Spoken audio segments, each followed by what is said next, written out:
நாளைக்கான வீடியோ தாங்க வந்திருக்கு. வீடியோ வந்து சூப்பராக இருந்துச்சு அப்படின்னு தாங்க சொல்லணும். ஒரு பக்கம் பார்த்தா நம்ம காவ்யா, இந்திரா வந்து பழையபடி ஒன்றா சேர்ந்துட்டாங்க அப்படின்னு தாங்க சொல்லணும். இன்னொரு பக்கம் பார்த்தா நம்ம கதிர் வந்து பேச்சு வழக்கில் வந்து உளறிட்டாரு. அந்த குழந்தைய வந்து நான் கொண்டுட்டு போயிருப்பேன் அப்படிங்கிற மாதிரி சொல்லிட்டு காவ்யா கிட்ட வந்து உளறிட்டாரு அப்படின்னு தாங்க சொல்லணும். அதெல்லாம் பார்க்குறதுக்கு சேனலை மட்டும் மறக்காமல் லைக் அண்ட் சப்ஸ்கிரைப் மட்டும் பண்ணிடுங்க. ஃபஸ்ட்டு எடுத்தோன்னே இந்திரா இருக்காங்கல்ல, இந்திரா வந்து ரூமில் தனியாக உட்காந்து அழுதுகிட்டு இருக்கிற மாதிரி தான் காட்டிக்கிட்டு இருக்காங்க. யாருமே என்னை புரிஞ்சுக்கிருக்க மாட்டேங்காங்க. எங்கள் அக்காவும் புரிஞ்சுக்கல, கௌதம் நீ கூட என்னை புரிஞ்சுக்கல, நீ கூட என் கூட இருந்தால் போதுமே அப்படின்னு சொல்லிட்டு அழுதுகிட்டு இருக்கிற மாதிரி காட்டுறாங்க. சரி கௌதம் கால் பண்ணுவோம், காலையில் தான் சொல்லாமல் போயிட்டான், எப்போயாவது அவன்கிட்ட பேசுவோம் அப்படின்னு சொல்லிட்டு அவரோட நம்பருக்கு வந்து இந்திரா வந்து கால் பண்ணுறாங்க. கால் பண்ணி பார்த்தா அவர் நம்பர் வந்து சுவிட்ச் ஆஃப்னு வருது. என்ன சுவிட்ச் ஆஃப்னு வருது, ஐயோ அவ்வளோவா என் மேலே கோவமாக இருக்கான் கௌதம் அப்படின்னு சொல்லிட்டு அழுதுகிட்டு இருக்காங்க. சரின்னு சொல்லிட்டு வாட்ஸ்அப்லையாவது ஒரு எஸ்எம்எஸ் போட்டு வைப்போம், பார்த்தா கூப்பிடுவான் அப்படின்னு சொல்லிட்டு வாட்ஸ்அப்பில் போய் கௌதம் என் கூட பேசிடு ப்ளீஸ், நான் என்ன தப்பு பண்ணாலும் என்னை அடிக்கவா செஞ்சிரு, என்கிட்ட பேசாமல் மட்டும் இருக்காத ப்ளீஸ் கௌதம் கால் பண்ணு அப்படிங்கிற மாதிரி வந்து வாட்ஸ்அப்பில் வந்து எஸ்எம்எஸ் பண்ணி விட்டுறாங்க. இவங்க அழுதுகிட்டு இருக்கிற நேரத்தில் அங்கிட்டிருந்து வந்து ஹேமா சுப்பா வராங்க. என்ன இந்திரா இப்படி அழுதுகிட்டு இருக்காளே அப்படின்னு சொல்லிட்டு, என்ன இந்திரா நீ ஒரு போல்டான கேள், நீ இப்படி அழுகலாமா அப்படிங்கிற மாதிரி வந்து நம்ம சுப்பா வந்து கேட்காங்க. இல்லைக்கா, எனக்கு கௌதமும் என்கிட்ட பேச மாட்டேங்கிறாங்க, அக்காவும் என்னை புரிஞ்சுக்க மாட்டேங்காங்க, எனக்கு ரொம்ப கஷ்டமாக இருக்கா. அத்தை என்னடானா என் வேலையை வந்து ரிசைன் பண்ண சொல்கிறாங்க, நான் என்ன பண்ணுறேன்னு தெரியாமல் குழப்பத்தில் இருக்கேன் அப்படிங்கிற மாதிரி சொல்கிறாங்க. நீ ஒன்றும் கவலைப்படாத, எல்லாமே ஒரு கோவத்தில் தான். கதிர் மாமாவுக்கு வந்து இப்படி ஆயிடுச்சுல, நீ வந்து கதிரை வந்து சுட்டுட்டே இல்லை, அதனால தான் இப்படி ஆயிடுச்சு, ஒன்றும் கவலைப்படாத. என்னதான் கௌதம் தம்பி உனக்கு சப்போர்ட்டாக இருந்தாலும் அது வந்து கூட பிறந்த அண்ணன், தாய் பாசம் அண்ணன் பாசம் வந்து கொஞ்சம் அவரை வந்து ஆட்டிடுச்சு, ஒன்றும் கவலைப்படாத. கோபம் பறிஞ்ச பிறகு உனக்கு வந்து கால் பண்ணுவார். காவியாவும் அவங்க ஹஸ்பண்டு அது என்னதான் இருந்தாலும் அவங்க ஹஸ்பண்ட் எவ்வளோ தப்பு பண்ணியிருந்தாலும் ஹஸ்பண்டை வந்து விட்டு கொடுக்க மாட்டாங்க மனைவி. அதனால் அவளும் கோபத்தில் இருப்பா. நாங்கள் இப்போ 2 பேரும் போய் குழந்தைய நாங்கள் பார்த்துக்குறோம், நாங்கள் வந்து உன்னை வந்து காவியாவை பேச வர சொல்கிறேன், அதுக்கடுத்து நீ பேசு அப்படிங்கிற மாதிரி சொல்லிவிட்டு அவங்க அந்த இடத்துலேருந்து 2 பேரும் போயிடுறாங்க. அடுத்த சீனில் வந்து நம்ம கதிர் ராகினி 2 பேரும் பேசிக்கிட்டு இருக்கிற மாதிரி தான் காட்டிக்கிட்டு இருக்காங்க. ராகினி வந்து வராங்க.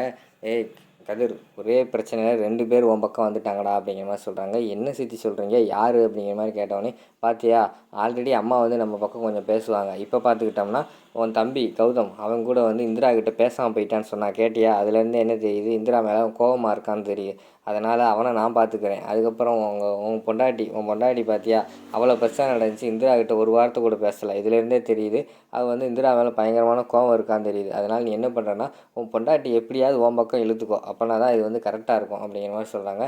ஆமாம் சித்தி, நான் அதை கவனிக்கவே இல்லை, இனிமேல் காவியா கிட்டே நடித்து அவளை எப்படியாவது என் பக்கம் வர வச்சிட்றேன் அப்படிங்கிற மாதிரி சொல்கிறாங்க. உன் பக்கம் வர வச்சாதான், சப்போஸ் நீ தான் அந்த குழந்தைய கொலை பண்ண போன அப்படின்னு தெரிஞ்சால் கூட காவியா வந்து உனக்கு சப்போர்ட்டாக இருந்தால் அது வந்து நீ வந்து ஜெயிச்சிடலாம் எந்த பிரச்சனையிலையும் அப்படிங்கிற மாதிரி வந்து நம்ம ராகினி வந்து சொல்கிறாங்க. ஆமாம் சித்தி, நீங்கள் சொல்கிறதும் கரெக்டு தான், எப்படியாவது வந்து காவியாவை வந்து கைக்குள்ளே போட்டு வச்சுக்கணும், அம்மாவை நீங்கள் கவனிச்சிக்கோங்க அப்படிங்கிற மாதிரி சொல்கிறாங்க. ராகினி வந்து உங்கள் அம்மாவை நான் பார்த்துக்கிறேன், அக்கா வந்து பாசத்துக்கு அடிப்பணிவா, அவளை எப்படி பேசி சமாளிக்கணும்னு எனக்கு தெரியும், நான் பார்த்துக்கிறேன், எப்படியாவது இந்திராவை வந்து இந்த வீட்டை விட்டு துரத்தணும், அதுதான் நம்ம முக்கியமான வேலை அப்படின்னு சொல்லிட்டு 2 பேரும் பேசிக்கிட்டு இருக்கிற மாதிரி காட்டிக்கிட்டு இருக்காங்க. அடுத்த சீனில் வந்து நம்ம காவியா இருக்காங்கல்ல, காவியா வந்து நேராக இந்திராவோட ரூமுக்கு போகிறாங்க. போய்கிட்டு மூஞ்சியை திருப்பி நின்றுக்கிட்டு, என்ன இந்திரா என்னை வர சொன்னியாம்ல, சுபாக்காவும் ஹேமாக்காவும் சொன்னாங்க, என்ன விஷயம் சொல்லு, பையனை வேறு தனியாக விட்டு வந்திருக்கேன், அவங்க 2 பேர்கிட்ட வந்து அவன் இருக்க மாட்டான், அழுதுருவான், அதனால் சீக்கிரமாக சொல்லு, நான் அந்த இடத்த விட்டு போகணும் அப்படிங்கிற மாதிரி மூஞ்சியை திருப்பிக்கிட்டு பேசுகிறாங்க. அக்கா என்னக்கா நீ, அவங்க சொன்னதுக்கப்புறம் தான் வந்து என்கிட்ட பேசுவியா, நீயா வந்து பேச மாட்டியா, என்னை மேலே அப்படி என்னக்கா கோவம், நான் உனக்கு தப்பு செஞ்சுருப்பேன், உனக்கு வந்து நான் தீங்கு விளைவிப்பேன்னு உனக்கு வந்து தெரியுமாக்கா, நான் வந்து வேணும்னே பண்ணலைக்கா, எல்லாமே ஒரு ஆக்சிடெண்ட்டுக்கா அப்படிங்கிற மாதிரி சொல்கிறாங்க. நீ சொல்ல வந்த விஷயத்தை மட்டும் சொல்லு அப்படிங்கிற மாதிரி வந்து கோவப்படுறாங்க நம்ம காவியா. அக்கா நான் அதுதான்க்கா சொல்லிக்கிட்டு இருக்கேன், ஒரு நிமிஷம் கேளுக்கா அப்படிங்கிற மாதிரி சொல்லிவிட்டு, அக்கா உண்மையில் நடந்தது என்ன தெரியுமா, அங்கே வந்து மாமா இருக்கிறாருன்னு எனக்கு தெரியாது, குழந்த மேலே யாரோ கட்டையை கொண்டு எரிஞ்சாங்க, அது என் மேலே வந்து விழுந்துருச்சுக்கா, டக்குன்னு நான் திரும்பி யாருன்னு கூட பார்க்கல, டக்குன்னு சுட்டுட்டேன், அதுக்கப்புறம் தான் தெரிஞ்சது அது வந்து கதிர் மாமான்னு, இதான்க்கா நடந்தது அப்படிங்கிற மாதிரி சொல்கிறாங்க. சரி சொல்லிட்டேல, நான் வந்து கிளம்புறேன் அப்படின்னு சொல்லிவிட்டு அந்த இடத்துலேருந்து காவியா கிளம்ப போகிறாங்க.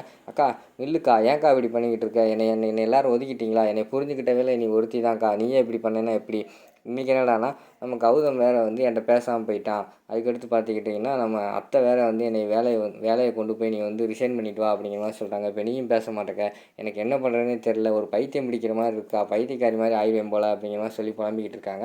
இப்போ அதுக்கு என்ன பண்ண சொல்கிற அப்படிங்கிற மாதிரி சொன்னாங்க. நீயே என்னை புரிஞ்சுக்கலக்கா, அதான்க்கா எனக்கு வந்து ரொம்ப கஷ்டமாக இருக்குது அப்படிங்கிற மாதிரி சொல்கிறாங்க. நான் உன்னை புரிஞ்சுக்கலன்னு யார் சொன்னது, எனக்கு எல்லாமே தெரியும், எனக்கு வந்து நீ தப்பு பண்ண மாட்டேன், என்னோடய வாழ்க்கையில் விளையாட மாட்டேன், எனக்கு நல்லா தெரியும், இந்த குடும்பத்தில் உள்ளவங்கள விட உன்னைய நல்லா புரிஞ்சுக்கிட்டது நான் ஒருத்தி தான் அப்படிங்கிற மாதிரி காவியா சொல்கிறாங்க. அக்கா என்னக்கா சொல்கிற, உண்மையாவாக்கா அப்படிங்கிற மாதிரி கேட்டவொடனே, ஆமாம் இந்திரா அப்படின்னு சொல்லிட்டு 2 பேரும் கட்டி பிடிச்சிக்கிறாங்க. இது போதும்க்கா எனக்கு, நீ என்னை புரிஞ்சுக்கிட்ட, இனிமேல் எனக்கு சந்தோஷம் தான்க்கா, நான் எப்படியா கௌதமையும் நான் வந்து புரிய வச்சுருவேன். ஆனால் அத்தை தான் என்ன பண்ணுறாங்க ஏது பண்ணுறாங்க தெரியல. வேலையை ரிசைன் பண்ண சொல்லிட்டாங்க அப்படிங்கிற மாதிரி சொல்லிகிட்டு இருக்காங்க. அப்போ வந்து நம்ம காவியா வந்து ஒரு ஐடியா கொடுக்காங்க. நீ மட்டும் தனியாக போய் பேசுனா அத்தை வந்து கண்டிப்பாக ரிசைன் பண்ண தான் சொல்லுவாங்க. நீ எப்படியாவது வந்து கௌதம் தம்பி கூட வந்து பேசு. அவர் கூட போய் பேசுனா உனக்கு வாய்ப்பு இருக்குது அப்படிங்கிற மாதிரி சொல்கிறாங்க. ஆனால் கடைசியில் வந்து அத்தை வேண்டாம் அப்படின்னு சொல்லிட்டா, நான் சொல்கிறத கேளு, குடும்பத்தை பார்த்துக்கோ, ஐஏஎஸ் வேலையை விட்டுரு அப்படிங்கிற மாதிரி வந்து நம்ம காவியா சொல்கிற மாதிரி காட்டிக்கிட்டு இருக்காங்க. என்னக்கா இப்படி சொல்கிற அப்படின்னு கேட்டவொடனே, அக்கா சொல்கிறது கேளுடி அப்படின்னு சொல்லிட்டு அந்த இடத்துல வந்து காவியா வந்து போயிடுறாங்க. அடுத்த சீனில் வந்து குழந்தை அழுதுறாங்க. சரி குழந்தைய தூங்க வைப்போம் அப்படின்னு சொல்லிட்டு ரூமுக்குள்ளே போகிறாங்க. ரூமில் பார்த்தா கதிர் உட்காந்துருக்காரு. நம்ம காவியா பார்த்தவொடனே நடி போட ஆரம்பிச்சாரு. வலிக்கேன்னு கத்த ஆரம்பிச்சிடாரு. என்னங்க ஆச்சு என்னாச்சு அப்படின்னு கேட்டவொடனேயும், இல்லை வலி ரொம்ப இருக்குது, நான் அப்பயே டாக்டரை பார்த்துருக்கணும், நைட்டு வேறு ஆயிடுச்சு, டாக்டர் இருக்க மாட்டாரா என்னன்னு தெரியல அப்படிங்கிற மாதிரி சொல்கிறாங்க. நான் வேணா டாக்டருக்கு கால் பண்ணுறேன் அப்படின்னு காவியா சொன்னோடனே, வேண்டாம் நான் அப்படியே பொறுத்துக்கிறேன், எல்லாமே உன் தங்கச்சியால் தான் அப்படிங்கிற மாதிரி சொன்னோடனே, இல்லைங்க அவளும் நல்லதுக்காக தான் பண்ணியிருக்கா, அவட்ட நான் இப்போ தான் போய் பேசினேன் அப்படிங்கிற மாதிரி வந்து காவியா வந்து சொல்கிறாங்க. அதை கேட்டவன் டக்குன்னு கோவப்பட்டு, அவன் மட்டும் வரலைன்னா என்ன நான் அந்த குழந்தைய கொன்றுருப்பேன் அப்படிங்கிற மாதிரி வந்து கதிர் எமோஷனல் வந்து உண்மையை சொல்லிட்டாரு. அதை கேட்டவனே நம்ம காவியாவுக்கு வந்து பயங்கரமான ஷாக் ஆகி பார்த்துக்கிட்டு இருக்கிற மாதிரி காட்டிக்கிட்டு இருக்காங்க. அதோட பார்த்தீங்கன்னா இந்த எபிசோட வந்து முடிச்சிடுறாங்க.